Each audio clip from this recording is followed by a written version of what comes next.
Welcome again to fine art study.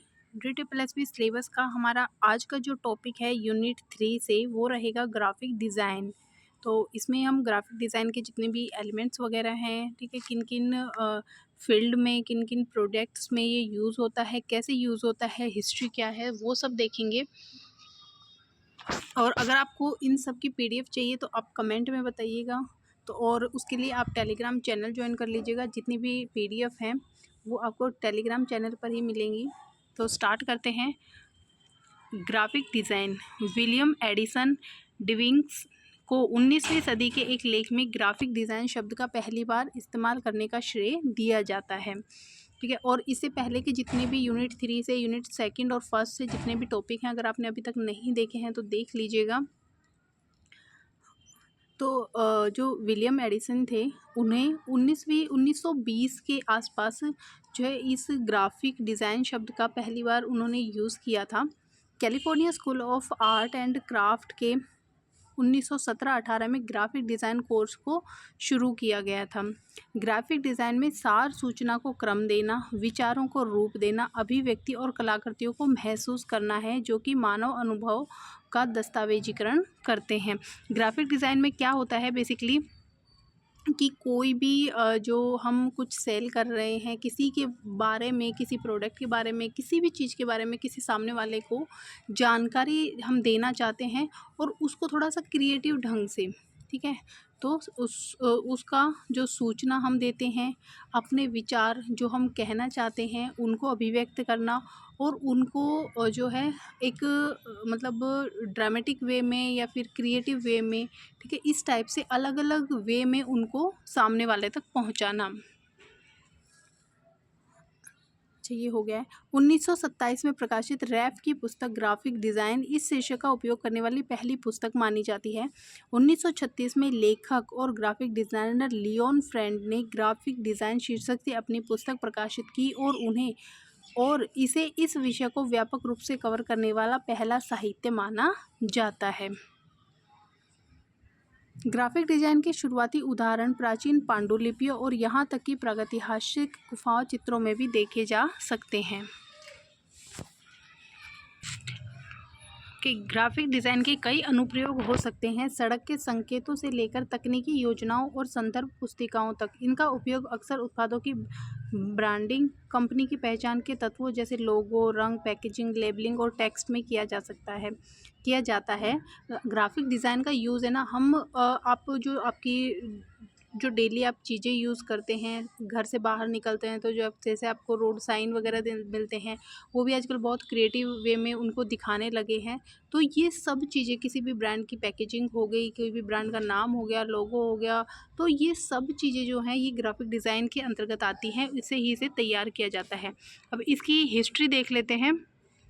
तो देखिए, इसकी हिस्ट्री की हम बात करें तो ये जो एक डायग्राम है इससे आपको बहुत इजी हो जाएगा इसकी हिस्ट्री को समझने में। सबसे पहले देखिए 38,000 BCE के आसपास जो है, जो केव पेंटिंग्स हमें मिलती थी वो एग्जाम्पल थी, जो अब का जो ग्राफिक डिज़ाइन है उसका वो एग्जाम्पल थी या प्रारंभिक रूप जिसे हम कह सकते हैं। उसके बाद 3300 जो BC है उसमें 3300 से 3000 the first written language was created by the Sumerian, ठीक है। जो सुमेरियन थे उनके द्वारा पहली जो रिटन लैंग्वेज, लिखित जो भाषा थी वो लिखी गई थी पिक्टोग्राफ और सिंबल्स में, ठीक है। तो ये कई बार आपको पिक्टोग्राफ का भी एग्ज़ाम में पूछा जाता है। उसके बाद 600 CE इसमें China start using wood block printing.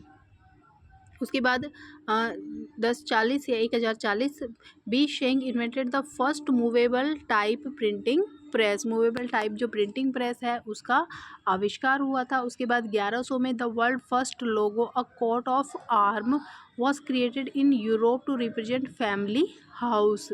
फिर उसके बाद इसको आपको रट्टा नहीं मारना है, आप सिर्फ एक बार इसको समझेंगे तो आपको इसकी पूरी हिस्ट्री मतलब पता लग जाएगा कि कहाँ से स्टार्टिंग हुआ, इसका प्रारंभिक रूप क्या था। धीरे धीरे इसका जो रूप है वो निखरता गया, परिष्कृत होता गया, चीज़ें उसमें ऐड होती गई, क्रिएटिव होती गई।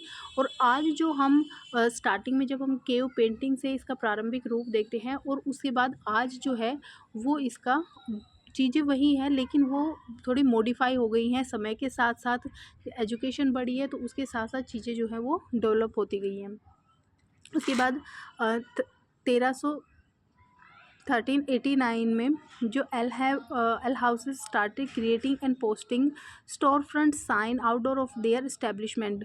उन्होंने जो है एल हाउस जो है उन्होंने क्या किया, एक मतलब नेम प्लेट टाइप का जो है अपनी जो उनकी ब्रांड कहें या उन्होंने जो स्थापना की थी उनके बाहर, जैसे घर के बाहर हम नेम प्लेट वगैरह लगाते हैं, दुकान का नाम लगाते हैं, तो इस टाइप से उन्होंने वो रखना शुरू किया। उसके बाद 1439 में Johnson Gutenberg bought the movable type printing press to Europe. ठीक है, गुटेनबर्ग जो थे उन्होंने मूवेबल टाइप जो प्रिंटिंग प्रेस थी वो यूरोप में लाई। उसके बाद लेट 14 उसमें printing start editing their on logos to think they print as a form of branding. ठीक है, लोगो जो है वो ब्रांड के रूप में जो स्वयं खुद के जो ब्रांड होते हैं उनके रूप में लोगों का यूज़ होने लगा। उसके बाद 1620 में जो है the first printing advertisement were created and distributed. तो 1620 में जो पहला एडवर्टाइजमेंट जो विज्ञापन है वो बना और वो जो है डिस्ट्रीब्यूट हुआ, वितरण हुआ उसका। उसके बाद जो लिथोग्राफी है 1760 में, lithography a method of painting involve inking a design into a stone और metal surface and transferring it to a sheet of paper was created. मतलब 1760 में जो है लिथोग्राफी का आविष्कार हुआ। लिथोग्राफी आप सब जानते हैं कि किसी भी पत्थर जैसा कोई जो मेटल या फिर पत्थर का सरफेस उसके ऊपर इंक से डिज़ाइन बनाते हैं और फिर उसका जो छाप है वो किसी भी शीट पेपर वगैरह पर लेते हैं, तो इसका स्टार्ट हुआ। उसके बाद 1837 में जो है chromolithography was created given printer to ability to print in colour using the lithography method. Lithography method से ही जो प्रिंटर है उनको कलर्स का यूज़ करने के लिए इस का यूज़ हुआ। उसके बाद 1903 में the first graphic design agency बनी थी। ठीक है, उसके बाद 1922 में the term graphic design was first used by book designer William Addison ड्विंग्स। तो जो ग्राफिक डिज़ाइन जो वर्ड है वो यूज़ हुआ था, बुक डिज़ाइनर थे ये विलियम एडिसन, उनके द्वारा। उसके बाद 1947 उसमें जो डिज़ाइनर थे Paul Rand publish his book through thought on designing helping to shape the graphic design industry into what is today. मतलब जो पॉल रैंड थे उन्होंने एक बुक पब्लिश की थी ग्राफिक डिज़ाइन के ऊपर, जिनमें उन्होंने जो ग्राफिक डिज़ाइन की ग्राफिक डिज़ाइन जो हम आज देखते हैं उसका जो प्रारंभिक स्वरूप है, मतलब जो आज आधुनिक जो ग्राफिक डिज़ाइन है जिसमें जिसमें फ़ॉन्ट वगैरह का हम यूज़ करते हैं, कलरफुल यूज़ करते हैं, तो उन सब चीज़ों की वो उन्होंने वहाँ से शुरुआत की। उसके बाद 1990 में Adobe Photoshop was first released paving the way for graphic design to go digital. उसके बाद 1990 में जो एडोब फोटोशॉप है जिसके द्वारा एडिटिंग वगैरह की जा सकती है अलग अलग टूल्स के साथ, तो वो जो है इंट्रोड्यूस हुआ और उससे फिर और भी ज़्यादा चीज़ें आसान हो गई और अब नए नए टूल्स आ गए हैं जिनसे चीज़ें जो हैं वो बहुत ज़्यादा क्रिएटिव हो गई हैं। अब थोड़ा सा थ्योरेटिकल देख लेते हैं कि ग्राफिक डिज़ाइन क्या होता है। तो ग्राफिक डिज़ाइन दृश्य तत्वों की रचना करने की कला है, जैसे कि टाइपोग्राफी, चित्र, रंग और आकार सूचना का संचार करने या प्रभावी ढंग से संदेश देने के लिए। ठीक है, ग्राफिक डिज़ाइन जब भी कोई डिज़ाइन बनाते हैं उनमें इन सभी तत्वों की आवश्यकता होती है और ये एक दृश्य कला के अंतर्गत आता है। किसी पत्रिका का लेआउट डिज़ाइन करना, थिएटर प्रदर्शन के लिए पोस्टर बनाना, किसी उत्पाद के लिए पैकेजिंग डिज़ाइन करना, सभी जो हैं वो ग्राफिक डिज़ाइन के एग्जाम्पल हैं। ठीक है, अलग से आपको समझाने की ज़रूरत नहीं है, आपको समझ में आ गया होगा कि ग्राफिक डिज़ाइन एक्चुअली होता क्या है। वास्तव में आजकल हर कोई अपने दैनिक जीवन में किसी न किसी तरह से ग्राफिक डिज़ाइन का अभ्यास करता है, चाहे वह सोशल मीडिया के लिए किसी छवि में टेक्स्ट जोड़ना हो या काम के लिए स्प्रेडशीट को को कलर कोड करना हो। मूल रूप से यदि आप विजुअल कंटेंट बना रहे हैं तो आप किसी न किसी तरह से ग्राफिक डिज़ाइन का ही उसमें यूज़ कर रहे हैं। उसके बाद ग्राफिक डिज़ाइन के जो तत्व होते हैं, मेनली तत्व कौन कौन से हैं, एलिमेंट्स कौन कौन से हैं, तो सबसे पहले देखिए कलर है, टाइपोग्राफी है, लाइन, शेप, जो उसकी आकृति है, स्पेस, बनावट, पदानुक्रम, तो ये सभी चीज़ें जो हैं वो बेसिक एलिमेंट है जो भी हम कोई भी डिज़ाइन बनाते हैं तो उनमें हमें चाहिए। ग्राफिक डिज़ाइन का मुख्य उद्देश्य है कि ग्राफिक डिज़ाइन का उद्देश्य है संदेश को संप्रेषित करना या बढ़ाना, यानी कोई भी जो इंफॉर्मेशन है उसको कम्युनिकेट करना, उसको लोगों तक फैलाना। अच्छी ग्राफिक कला संचार को सुव्यवस्थित करती है। ग्राफिक डिज़ाइनर अलग अलग रंगों का उपयोग करके उस उत्पाद या ब्रांड के बारे में दर्शकों को जानकारी देता है, जिससे दर्शकों के लिए यह समझना आसान हो जाता है कि क्या ठीक चल रहा है, उन्हें क्या समायोजित करने की आवश्यकता है। जैसे कि खाद्य पैकेजिंग डिज़ाइन का उद्देश्य अंदर के खाने को खाने के लिए अधिक आकर्षण बनाना है।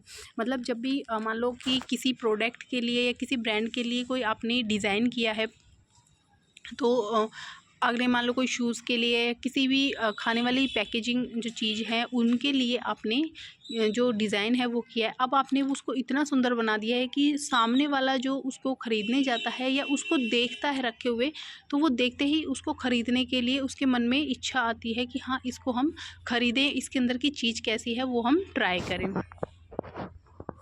एक ग्राफिक डिज़ाइनर की जिम्मेदारियां ब्रांड और विजुअल आइडेंटिटी डिज़ाइनर से लेकर मार्केटिंग डिज़ाइन और विज्ञापन, web design, illustration, type design, infographic design, textile और सरफेस डिज़ाइन, पैकेजिंग डिज़ाइन, संपादकीय या प्रकाशन, मोशन ग्राफिक डिज़ाइन और यूजर इंटरफेस डिज़ाइन तक होती है। ये सभी अभी हम आगे पढ़ेंगे कि ये एक्चुअल में होते क्या हैं। इनमें से प्रत्येक पहलू के लिए ग्राफिक डिज़ाइनरों से विजुअल कम्युनिकेशन और टीम सहयोग की आवश्यकता होती है। मतलब कि एक ग्राफिक डिज़ाइनर जो होता है वो एक जो डिज़ाइन बनाना होता है वो अकेले बना लेता है, लेकिन उसको प्रोसेस करना, आगे के भी उसके अलग अलग प्रोडक्ट हैं कि उसको जो है प्रिंट के लिए भेजना, उसको मार्केट में लाना, ठीक है, ब्रांड के लिए उस साथ जो संबंध होता है वो स्थापित करना। तो ये सभी चीज़ें जो है एक ब्रांड में मतलब एक टीम में होती हैं।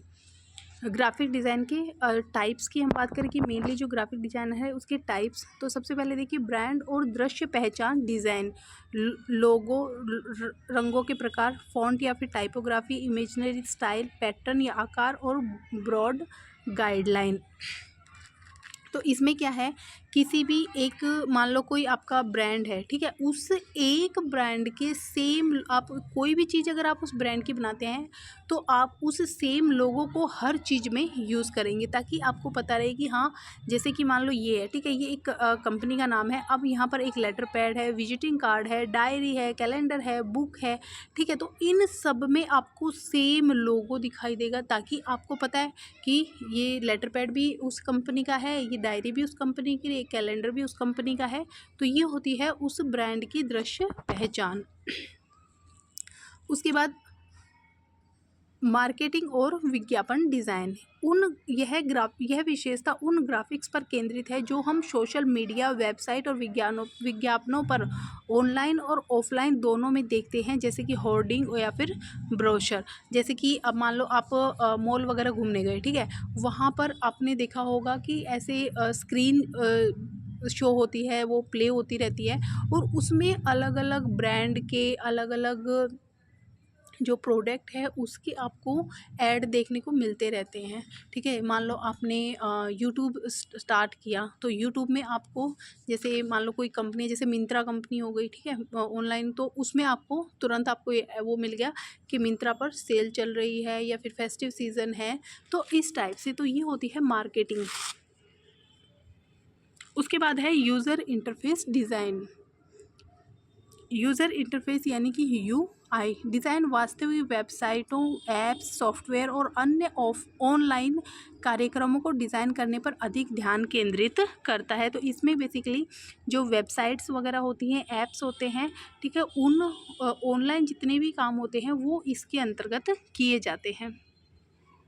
प्रोडक्ट डिज़ाइन, प्रोडक्ट डिज़ाइन में प्रोडक्ट का समग्र डिज़ाइन बनाना शामिल है। समग्र मतलब कि एक प्रोडक्ट के जितने भी अलग अलग रूप हैं उन सभी का डिज़ाइन बनाना और उसे दर्शकों के सामने प्रस्तुत करना। प्रोडक्ट डिज़ाइनर को यह सुनिश्चित करना होता है कि उनके द्वारा बनाए गए प्रोडक्ट उपयोगकर्ता के लिए अच्छा काम करते हों। मान लो एक ही कंपनी है, उसने अलग अलग तरह के वो बनाए हैं प्रोडक्ट। मान लो कि एक कंपनी है, उसने फाउंडेशन बनाया, अब उसने लिक्विड फाउंडेशन भी बनाया है, उसने ट्यूब जो फाउंडेशन आता है वो भी बनाया है, ठीक है, इस टाइप से। तो वो दिखाएगा कि हाँ हमारे पास इन सब चीज़ों की वैरायटी है। तो ये होता है प्रोडक्ट डिज़ाइन। उसके बाद है डिज़ाइन प्रकाशन या पब्लिकेशन डिज़ाइन। प्रकाशन डिज़ाइन में मैगज़ीन, ई बुक, वाइट पेपर, रिपोर्ट, किताबें, न्यूज़लेटर, ब्रोशर आदि जैसी चीज़ों के डिज़ाइन शामिल हैं। तो ये एक जैसे मैगज़ीन टाइप है, तो इसमें आपको तो इस टाइप से यहाँ पर डिज़ाइन बनाए जाते हैं। नेक्स्ट है पैकेजिंग डिज़ाइन। अब जब भी आप कुछ चीज़ खरीदते हैं, ठीक है, और स्पेशली जब पहली बार कोई चीज़ खरीदते हैं, तो आप सबसे पहले क्या देखते हैं कि इसकी पैकेजिंग, जब जिसकी पैकेजिंग ही मान लो बहुत डल सी है और एकदम पुरानी सी लग रही है, तो आप उस चीज़ को नहीं खरीदेंगे, लेकिन उस चीज़ की तरफ आपका ध्यान नहीं जाएगा। लेकिन मान लो कोई चीज़ है जो बहुत ही अच्छी लग रही है, एकदम ब्राइट से उसमें कलर है, अच्छा सा उसमें रजिस्ट्रेशन बना हुआ है, तो आप तुरंत उस चीज़ की तरफ ज़्यादा आकर्षित होंगे, ठीक है। एक अन्य महत्वपूर्ण प्रकार का ग्राफिक डिजाइनर पैकेजिंग है। जब आप कुछ ऐसा बेच रहे होते हैं जिसे कई अन्य कंपनियां बेचती हैं, तो आपको अनोखा होने का कोई तरीका खोजने की आवश्यकता होती है। अब मान लो कि एक ही चीज़ के एक ही जो प्रोडक्ट है उसके 10 अलग अलग ब्रांड हैं, ठीक है, आप कौन सा देखेंगे? आपके सामने रख दिए हैं, ठीक है, वो पैकेजिंग के अंदर आपके सामने 10 प्रोडक्ट रख दिए। अब आप उनमें से सबसे पहले वो प्रोडक्ट चूज़ करेंगे। आपको ब्रांड का नहीं पता है, ठीक है, लेकिन आपको सिर्फ बोलना है कि आपको कहा गया कि आप इनमें से एक प्रोडक्ट चूज़ कीजिए। तो आप सबसे पहले क्या देखेंगे? जिसकी पैकेजिंग अच्छी होगी ना, आप सबसे पहले वही पिक करेंगे। तो अब ये देखिए, तो आपको दूसरों से, ब्रांड से अगर आपको अलग होना है, उनसे ऊंचा उठना है, तो आपको सबसे पहले आपकी जो पैकेजिंग है वो थोड़ी आकर्षक बनानी होगी। अब जैसे ये आपको देखने में कितने क्रिएटिव लग रहे हैं, और ये जो पेपर रोल होते हैं वो हैं, ठीक है, जो टिश्यू पेपर रोल होता है, तो उनको इतने क्रिएटिव ढंग से बनाया है, सामने वाला देखते ही इसको ख़रीदने का मन करेगा उसका, कि ये रखे हुए वॉशरूम में रखे हुए अच्छे लगेंगे, इस टाइप से। तो आपकी पैकेजिंग ऐसी होनी चाहिए। अब आप इनको देख के कोई नहीं कह सकता कि ये जो है पेपर रोल है। तो इस टाइप से आपकी जो पैकेजिंग है वो बहुत ही अच्छी होनी चाहिए, दूसरों से अलग होनी चाहिए। उसके बाद है टाइपफेस डिज़ाइन। टाइपफेस मतलब फ़ॉन्ट, अलग अलग फ़ॉन्ट का यूज़ करना। हम आमतौर पर टाइपफेस डिज़ाइन का उपयोग करते हैं जबकि ब्रांड अपना स्वयं का फ़ॉन्ट बनाना चाहते हैं। उदाहरण के लिए नेटफ्लिक्स का लोगो उसके ब्रांडेड नेटफ्लिक्स सेंस फ़ॉन्ट में है और सैमसंग का अपने सैमसंग वन फ़ॉन्ट में है। तो मतलब कोई कोई तो जैसे आपने देखा है कि कोई साथ में एलिमेंट्स का यूज़ करते हैं, लेकिन कोई क्या होता है, एक स्पेशल वे में सिर्फ उसी को, वो जो उसका नाम है उस नाम को ही अलग फ़ॉन्ट में लिखवाते हैं। जैसे बाटा हो गया, नेटफ्लिक्स हो गया, ठीक है, तो इस टाइप से। तो ये होती है टाइपफेस डिज़ाइन। उसके बाद है motion graphic design. Motion graphic या एनिमेशन डिज़ाइन एक अन्य प्रकार का डिज़ाइन है जिसे आप अक्सर वीडियो या जीआईएफ में देखते हैं। तो ये आपने वीडियोस वगैरह देखे होंगे, या फिर आपका सबसे इजी एग्जांपल है इसका, आपने मोबाइल में देखा होगा जहाँ पर आपका स्माइलीज वगैरह आती हैं, वहाँ पर आपने जीआईएफ का ऑप्शन देखा होगा। तो उसमें आपको छोटे छोटे कुछ सेकंड्स के छोटे छोटे जो वीडियोस हैं वो मिलते हैं, तो वो मोशन ग्राफिक के अंतर्गत आते हैं। उसके बाद है चित्रण डिज़ाइन या फिर इलस्ट्रेशन डिज़ाइन। इस प्रकार का डिज़ाइन, ग्राफिक डिज़ाइन आमतौर पर पेशेवर कार्यक्रम में उपयोग किया जाता है, जैसे अडोब में स्टाइलश और टच स्क्रीन का उपयोग करके तत्वों को निकालने और उन्हें डिजिटल डिज़ाइन में बदलने के लिए किया जाता है। इस डिज़ाइनर की अपनी स्टाइल और प्रक्रिया होती है। मतलब यहाँ पर जो है कुछ इमेज को इकट्ठा किया जाता है अलग अलग, और फिर उन्हें किसी भी सॉफ्टवेयर की हेल्प से उन्हें एक आपस में जोड़ के जो है एक अच्छा सा उसे एलिमेंट्स जो है या डिज़ाइन जो है वो तैयार किया जाता है। ठीक है, तो ये हमारा आज का वीडियो था। और लास्ट यूनिट 3 का जो हमारे last interior design, fashion design ये हैं, ये हम नेक्स्ट वीडियो में कवर करेंगे। और हमारी जो नेक्स्ट वीडियो है यानी कि कल, उसमें हमारा जो यूनिट 3 है वो कंप्लीट हो जाएगी। और अपने दोस्तों के साथ शेयर कीजिएगा, आप लोग जितने भी DT+ भी स्टूडेंट हैं जो तैयारी कर रहे हैं। और पहले की वीडियो अगर आपने नहीं देखे हैं तो ज़रूर देखिएगा और टेलीग्राम चैनल को ज्वाइन कर लीजिए। और आपको अगर कोई मैसेज देना है तो आप टेलीग्राम चैनल पर दे सकते हैं या फिर आप कमेंट में भी बता सकते हैं। Thank you.